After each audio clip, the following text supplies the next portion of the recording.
Lecture 23 Aditi को लगी गोली। त्रियम से अलग होते ही अदिति की नज़र अचानक से त्रियम के पीछे पड़ी, जहां पर एक आदमी अपनी पॉकेट से गन निकाल रहा था। ये देखकर अदिति की आंखें आग उगलने लगी। इस वक्त अदिति की आंखें इतनी खतरनाक लग रही थी कि मानो वो अपनी आंखों से ही उस आदमी को जलाकर राख कर देगी। ये कहना गलत नहीं होगा कि आंखियों से गोली मारने का अगर आंखों में कोई फंक्शन होता तो अब तक अदिति उस आदमी के सीने में 6 की 6 गोलियां उतार चुकी होती। जब त्रियम की नज़र अदिति के फेस एक्सप्रेशन पर पड़ी तो उसने अदिति की नज़रों का पीछा किया तो पाया कि हॉल में एक सबसे आखिरी की गैलरी से कुछ पुलिस वाले अपनी अपनी बंदूकों को लोड करते हुए अंदर पहुंच रहे थे। उन पुलिस वालों को देखकर त्रियम समझ गया कि अब यहाँ क्या होने वाला है। त्रियम इस वक्त सेफली अदिति को यहाँ से निकालना चाहता था, मगर त्रियम का अभी भी गुस्सा कम नहीं हुआ था।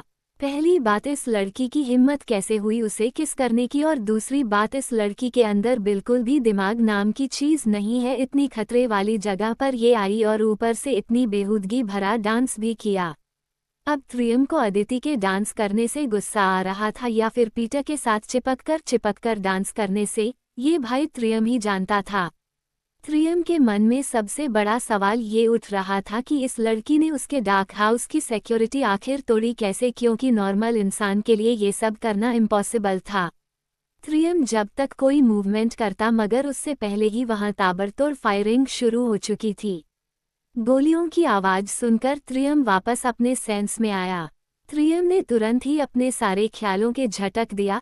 इस वक्त अगर त्रियम के लिए कोई जरूरी काम था तो वो था अदिति को सुरक्षित यहाँ से निकालना। अब तक आधे पुलिसकर्मी हॉल के अंदर आ चुके थे। हॉल के अंदर जितनी भी गैंग के लीडर थे सब तुरंत अपने होश में आए और गोलियों से बचने के लिए जगह ढूंढने लगे।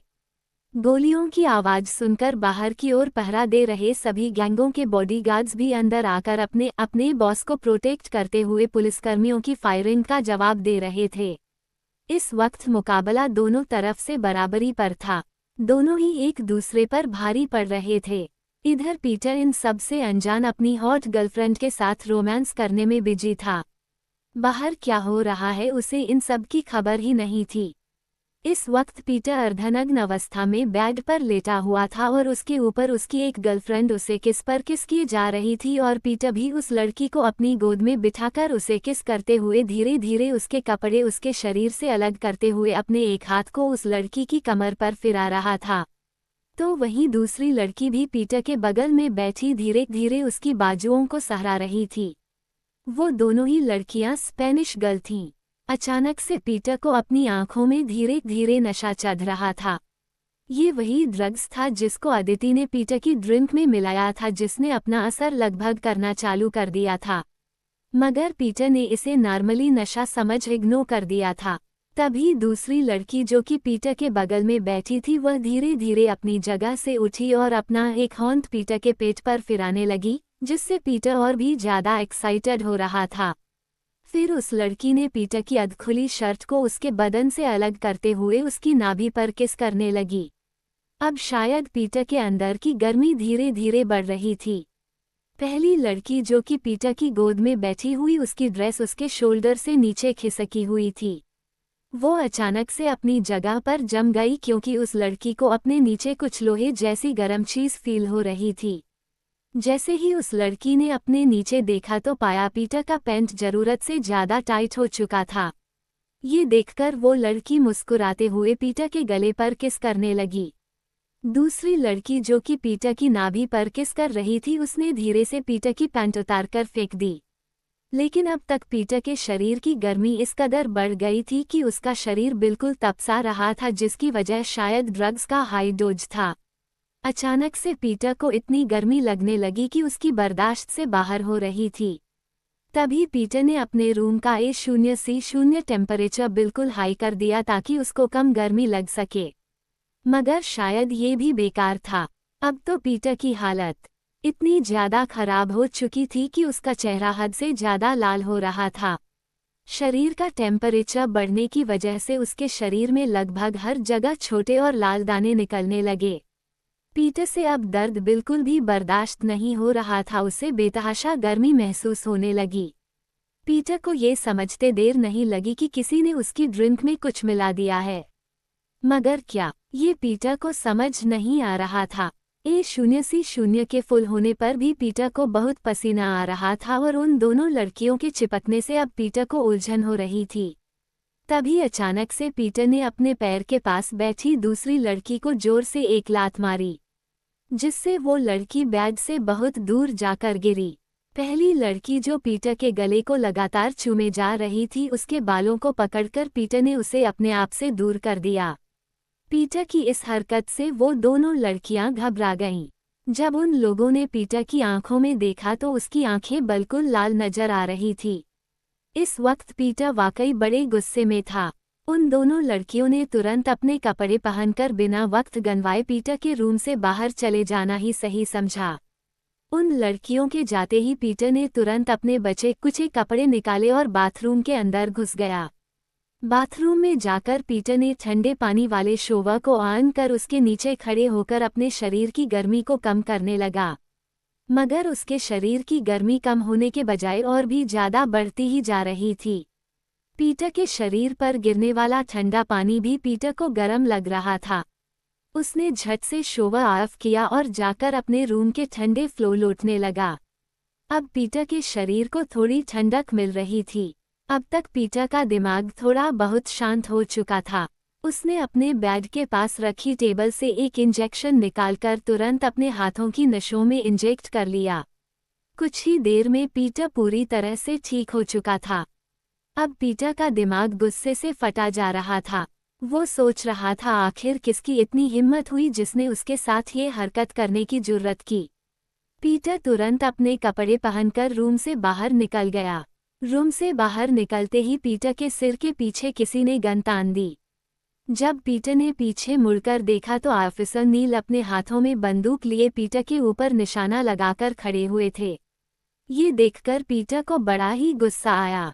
वो गुस्से में बोला, तुम शायद जानते नहीं हो तुम्हारा सामना पीटर जैक्सन से हुआ है और तुम मुझे बिना अरेस्ट वारंट के गिरफ्तार नहीं कर सकते। इसलिए अगर अपनी जान प्यारी है तो तुरंत मुझसे माफ़ी मांगो और निकलो यहाँ से। ऑफिसर नील हंसते हुए, रस्सी जल गई मगर बल नहीं गया। मुझे पता था कि तू बड़ी तेजी चीज़ है, इसलिए मैं पूरी तैयारी के साथ आया था तेरी बारात निकालने। ये रहा तेरा अरेस्ट वारंट। फिर पीटर के हाथों में हथकड़ी पहनाते हुए, मैं तुम्हें 10 किलो ड्रग्स के खरीद फरोख्त के लिए और लड़कियों की तस्करी करने और इल्लीगल हथियारों को बेचने के जुर्म में मैं तुम्हें गिरफ्तार करता हूँ। फिर ऑफिसर नील पीटर को जबरदस्ती घसीटते हुए पुलिस की जीप तक लेकर जाते हैं। तभी पीटर गुस्से से अपने दांत चबाते हुए बोला, छोड़ मुझे, कहाँ ले जा रहा है? छोड़, बस एक बार मुझे आज़ाद हो जाने दे, फिर देखना मैं तुम लोगों को छोड़ूंगा नहीं। छोड़ मुझे। ऑफिसर नील हंसते हुए, तुम्हें तुम्हारे ससुराल ले जाया जा रहा है तो चुपचाप चल, वरना अगर मेरा दिमाग खराब हुआ तो मैं तेरा इनकाउंटर इधर ही कर दूंगा और सरकार को बोलूंगा कि मुठभेड़ में तूने पुलिस पर हमला किया, जिससे हम लोगों ने अपने बचाव में गोली चला दी और तू वहीं ढेर हो गया। चल बे साले, मैं तुझे ससुराल की हवा खिलाता हूँ, चल। इधर फायरिंग शुरू होते ही त्रियम और अदिति बचते बचाते वहां से निकलने लगते हैं। इस वक्त त्रियम का एक हॉन्थ अदिति के हॉन्थ में था। तभी अचानक से एक आदमी सामने आया जो कि शायद त्रियम का ही दुश्मन था। उसने त्रियम के ऊपर गोली चला दी। गोली की आवाज़ सुनते त्रियम ने जैसे ही सामने बंदूक से फायर करते हुए देख तो त्रियम ने तुरंत ही उस आदमी के सीने में गोलियां उतार दी और वो आदमी वहीं पर ही ढेर हो गया। मगर तब तक शायद बहुत देर हो चुकी थी, उस आदमी ने गोली चला दी थी। तभी अचानक से त्रियम को अदिति का भार अपने शरीर पर महसूस हुआ। त्रियम ने तुरंत उसे सहारा देने के लिए जैसे ही हॉन्थ बाया तभी त्रियम को अपने हाथों पर कुछ गीला गीला सा महसूस हुआ। जब त्रियम ने अपने हाथों को देखा तो उसके हाथों पर खून लगा हुआ था। ये देखकर त्रियम की जान उसके हलक में ही अटक गई। माना कि तेरी मौजूदगी से ये जिंदगानी महरूम है, जीने का कोई दूजा तरीका ना मेरे दिल को मालूम है। तुझको मैं कितनी शिद्दत से चाहूँ, चाहे तो रहना, तू बेखबर मोहताज मंजिल का तो नहीं है ये एक तरफा मेरा सफ़र। ये देखकर त्रियम की सांसें ही थम गईं। दरअसल उस आदमी ने त्रियम पर गोली चलाई थी मगर अदिति ने त्रियम को बचाने के लिए खुद उसके सामने आ गई और गोली सीधा अदिति को लगी। गोली लगते ही अदिति की आंखों से दर्द के मारे आंसू बहने लगे। सफ़र खूबसूरत है, मंजिल से भी मेरी हर कमी को है तू लाजमी, अधूरा होके भी है इश्क मेरा कामिल, तेरे बिना गुजाराए दिल है मुश्किल। अदिति की सांसें अब भारी हो रही थी और उसकी आंखें भी धीरे धीरे बंद हो रही थी। ये देखकर त्रियम ने अदिति को हिलाते हुए जोर से उसका नाम पुकारा। Aditi 24 Aditi is out of danger. Aditi को गोली लगते ही त्रियम की सांसें मानो रुक सी गई थी। वो जिस वजह से अदिति से दूर रहने की कोशिश कर रहा था, शायद वही वजह आज सच हो गई थी। अब त्रियम इन सब के लिए खुद को ही कसूरवार मान रहा था।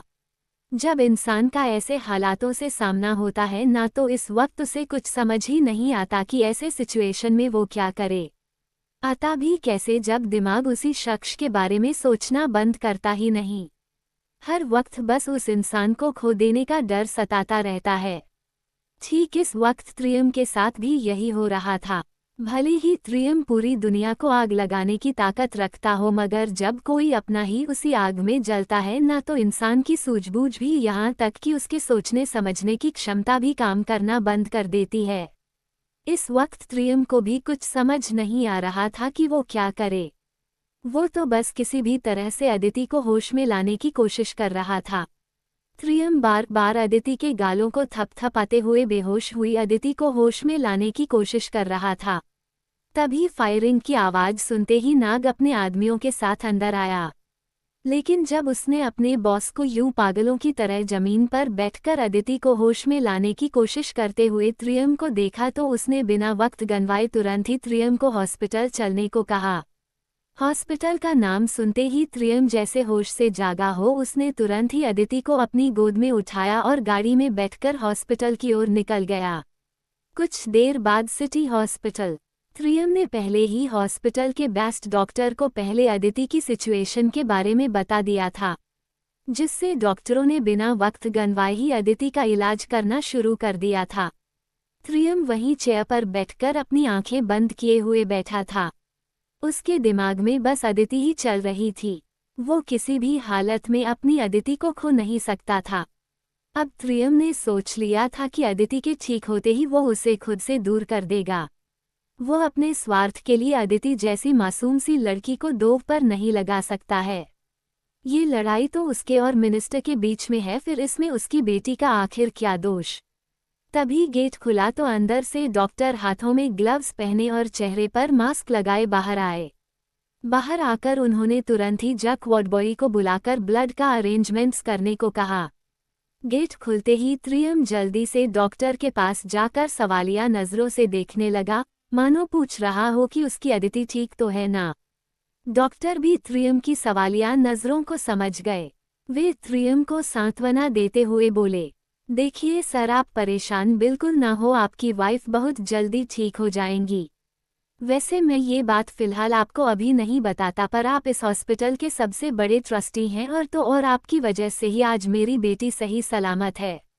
इसलिए आप चिंता ना करें, हम मैडम को कुछ नहीं होने देंगे। सर, मैडम को गोली बस छूकर ही गुजर गई है, लेकिन मैडम का खून काफ़ी ज़्यादा बढ़ चुका है, इसलिए हमें जल्दी ही ब्लड डोनेट करना पड़ेगा, वरना मैडम की जान। त्रियम ने डॉक्टर शून्य की बात बीच में ही काटते हुए बोला, देखिए जितना आपको ब्लड लेना है मेरा ले लीजिए, लेकिन अदिति को कुछ नहीं होना चाहिए। तभी वहाँ वार्ड बॉय आता है, जो कि बड़ा ही परेशान सा दिख रहा था। वह डॉक्टर के पास आकर बोला, अपनी परेशानी बताते हुए बोला, सर वो हमारे पास भी पॉजिटिव ब्लड खत्म हो चुका है। डॉक्टर कुछ बोलते उससे पहले ही त्रियम गुस्से में उस वार्ड बॉय को तमाचा मारते हुए बोला, यहाँ पेशेंट की जान जा रही है और तुम्हारे पास ब्लड भी खत्म। कहीं से भी अरेंज करो, वरना मैं तुम्हारे शरीर से खून का एक एक कतरा निकाल लूँगा, समझे? अगर मेरी अदिति को कुछ भी हुआ तो मैं तुम्हारी जान निकाल लूँगा। तभी डॉक्टर त्रियम के समझाते हुए, देखिए सर, आप चिंता मत कीजिए, हम लोग पूरी कोशिश करेंगे कि मैडम को कुछ ना हो। तब तक नाग भी सारा मामला समझकर अपने आदमी को काम पर लगा देता है। तभी खबर मिलती है कि एक लेडी जिनका हाल ही में मिसकैरेज हुआ है, उनका ब्लड ग्रुप भी बी पॉजिटिव है। नाग तुरंत ही अपने आदमियों के साथ उस लेडी के रूम में चला जाता है। वो लेडी इस वक्त बिल्कुल ही गुमसुम सी बैठी हुई थी। आखिर उसने अपना बच्चा जो खो दिया था। नाग के काफी मिन्नतें करने के बाद वो लेडी अपना ब्लड डोनेट करने के लिए तैयार हो गई। कुछ देर बाद ही वो लेडी ब्लड देकर बाहर आई। उस लेडी के बाहर आते ही त्रियम ने जब उसका चेहरा देखा तो उसे उसका चेहरा कुछ देखा देखा सा लगा। मगर इस वक्त त्रियम अपनी ही परेशानी में था, इसलिए उसने ज्यादा ध्यान नहीं दिया। फिर त्रियम उस लेडी का शुक्रिया अदा करते हुए बोला, तारानकन thank you so much ma'am. आप नहीं जानती इस वक्त आपने मेरी कितनी बड़ी हेल्प की है। बदले में वो लेडी बस हल्का सा मुस्कुरा दी। उसे देखकर लग रहा था जैसे वह बड़े ही ट्रॉमा से निकली हो। वो लेडी जवाब में कुछ बोलती कि इतने में ही उस लेडी का हस्बैंड, जो कि शायद उस लेडी का डिस्चार्ज पेपर लेकर आया था, उसने मुस्कुराते हुए त्रियम से हाथ मिलाया। तो बदले में त्रियम ने भी हाथ मिलाकर उस आदमी को अपना कार्ड पास करते हुए बोला, ये लीजिए, आप लोगों ने हमारी बड़ी ही मदद की है, इसलिए अगर फ्यूचर में आपको कभी भी मेरी ज़रूरत लगे तो बेझिझक मुझे कॉल कर लीजिएगा, मुझे अच्छा लगेगा। फिर वो आदमी मुस्कुराते हुए त्रियम से कार्ड लेकर बिना देखे अपनी जेब में रखकर अपनी वाइफ को लेकर वहां से निकल गया। मगर वो लोग अब भी त्रियम को पहचान ही नहीं पाए, क्योंकि वो लोग शायद हाल ही में यहाँ मुंबई शिफ्ट हुए थे, इसलिए अभी उन लोगों को शायद इसकी जानकारी नहीं थी। वो लोग तो बस त्रियम को एक नॉर्मल बिजनेसमैन समझ रहे थे। कुछ ही देर में अदिति को ब्लड भी चढ़ा दिया गया। फिर डॉक्टर बाहर आए। उन्होंने मुस्कुराते कहा, गुड न्यूज सर, कुछ ही देर में मैडम को होश आ जाएगा और फिर आप उनसे मिल भी सकते हैं। इतना कहकर डॉक्टर वहां से चले गए।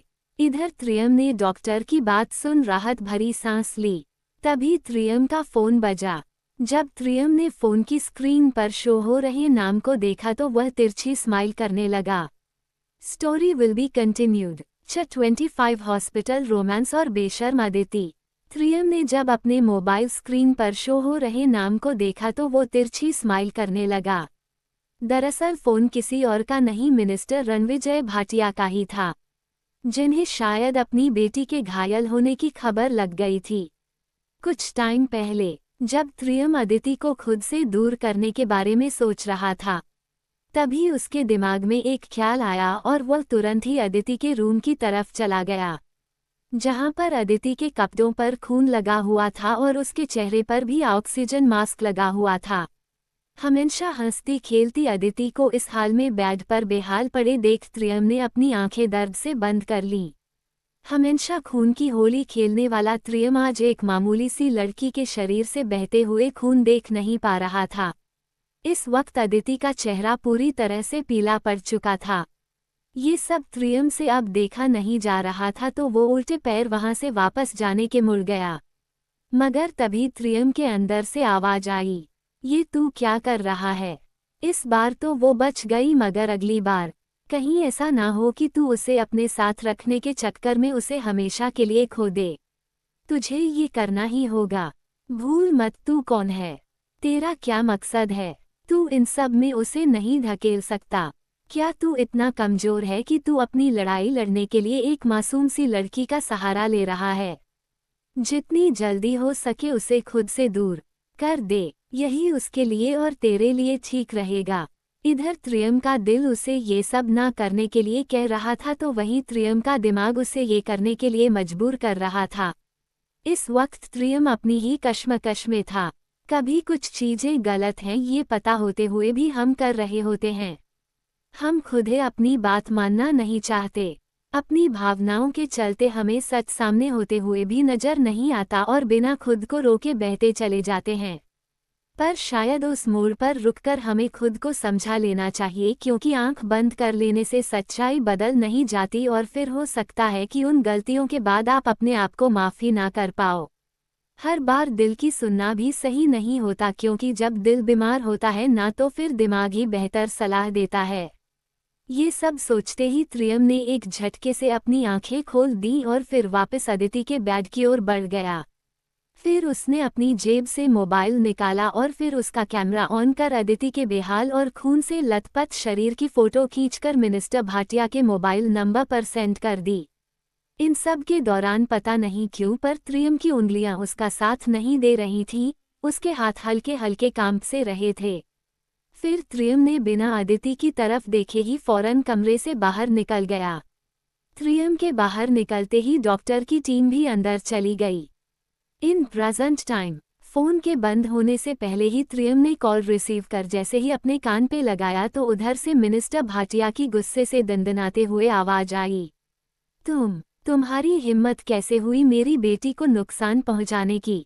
मैंने तो सोचा था कि तुम अपनी दोस्त को कभी भी नुकसान नहीं पहुंचाओगे, लेकिन मुझे क्या पता था कि तुम भी अपने बाप जैसे निकलोगे। आखिर हो तो उसी का ही खून ना।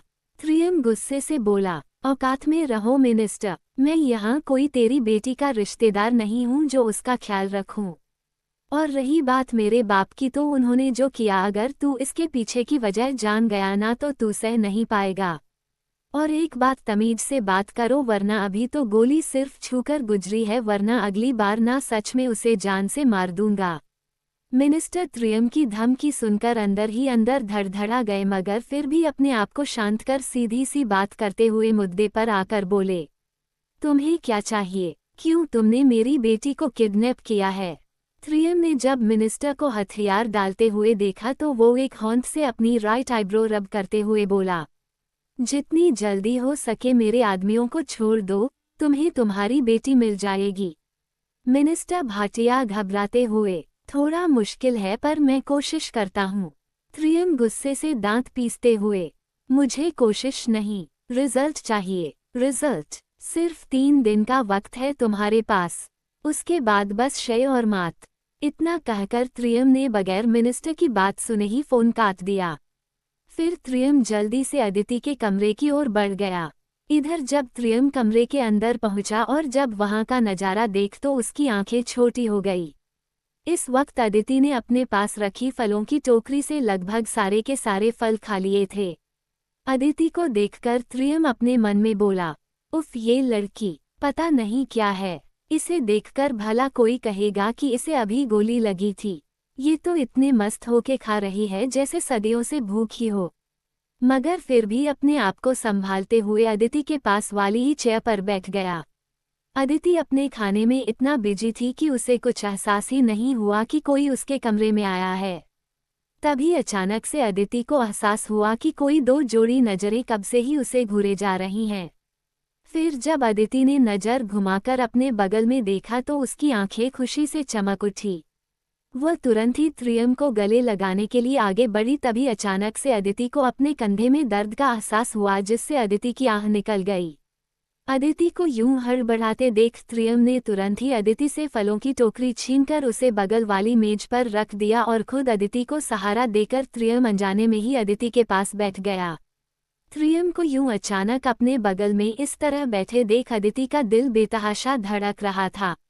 मगर त्रियम तो इन सब से अनजान बस एकटक अदिति के कंधे की तरफ ही देखे जा रहा था जहां से खिंचाव की वजह से खून निकल रहा था। ये देखकर त्रियम ने नस को आवाज न लगाकर खुद ही जल्दी से अदिति की ड्रेसिंग करने के लिए अदिति का टॉप उसके कंधे से हल्का सा उतार दिया। त्रियम के ऐसा करते ही अदिति अपना दर्द भूलकर बस त्रियम को ही बिना पलक झपकाए देखे जा रही थी। तभी अदिति की नज़र त्रियम के मस्क्यूलर साफ गोरे चिट्टे सीने पर पड़ी जो कि शर्ट के ऊपर की 3 बटन खुले होने की वजह से साफ साफ दिख रहा था। पिछली बार तो अदिति त्रियम के मस्क्यूलर सीने की ओर नहीं देख पा रही थी मगर आज अदिति साफ साफ देख पा रही थी। इस वक्त अदिति ये नज़ारा अपनी आंखों में बस किसी भी तरह से कैद कर लेना चाहती थी। अचानक से अदिति के रोए अपने आप खड़े हो गए और उसे अपनी गर्दन में किसी की गर्म सांसों की खुशबू महसूस हो रही थी, जिससे अदिति को गुदगुदी हो रही थी और वो बार बार अपनी गर्दन इधर उधर कर रही थी। अदिति को अपनी गर्दन यूं इस तरह से इधर उधर करते देख त्रियम ने एक बार घूरकर अदिति को देखा मगर त्रियम के घूरने से भी अदिति को कोई फर्क नहीं पड़ा, उसे तो बस अभी भी गुदगुदी ही हो रही थी। तभी अदिति के कानों में त्रियम के गुस्से से भरी आवाज पड़ी।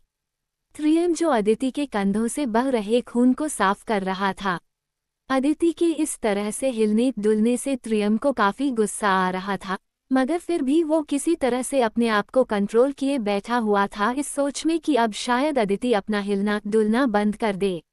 मगर अदिति अपनी हरकतों से बाज नहीं आई, जिससे त्रियम ने भी अपने गुस्से पर से कंट्रोल खो दिया।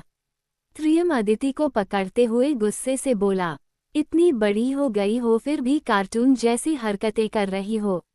तुमसे एक जगह ठीक से बैठा नहीं जाता, जो बार बार हिल डुल रही हो। चुप करके बैठो, वरना। त्रियम की धमकी इस वक्त अदिति के लिए मानो ऐसी थी जैसे इस वक्त त्रियम अदिति से अपना लव कन्फेस कर रहा हो।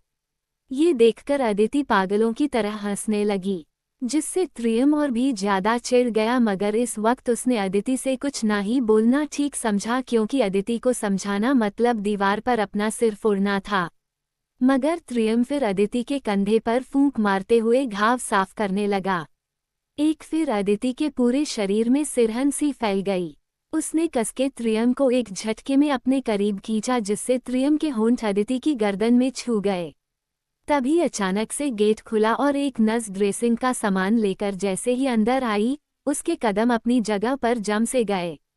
इस वक्त अदिति और त्रियम जिस पोजीशन में बैठे हुए थे उसे देखकर ऐसा ही लग रहा था मानो जन्मों से एक दूसरे के प्यार के प्यासे हों। इस वक्त उस नर्स के दिमाग में उन दोनों की पोजीशन देखकर गलत गलत ख्याल आ रहे थे, जिसे सोचकर उस नर्स के गाल शर्म से लाल हो गए। तभी अदिति की नज़र दरवाजे के पास ड्रेसिंग का सामान लिए नर्स पर पड़ी, जो उन दोनों को ही एकटक देखे जा रही थी। ये देखकर अदिति चिढ़ सी गई। उसने एक नज़र उस नर्स को देखा और फिर एक नज़र त्रियम को, जो कि अपनी जगह लगभग जम सा गया था।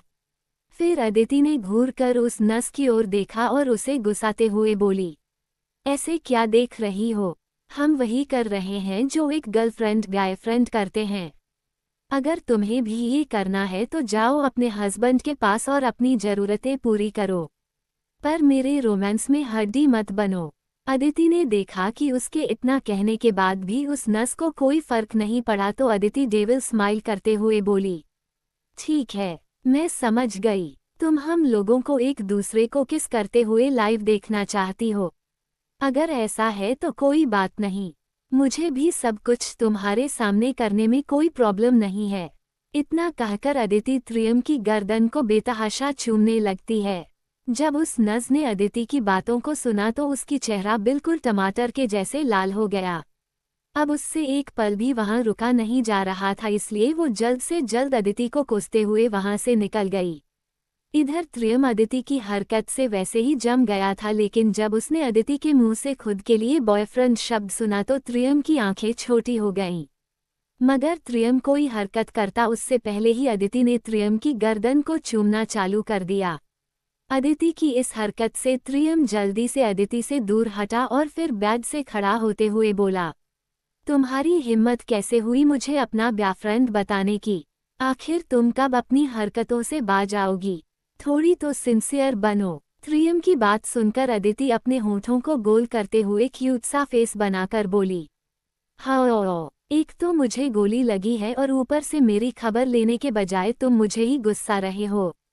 बहुत बुरे हो तुम, जाओ, मुझे तुमसे बात नहीं करनी। इतना कहते कहते अदिति की आंखों में नकली आंसू आ गए।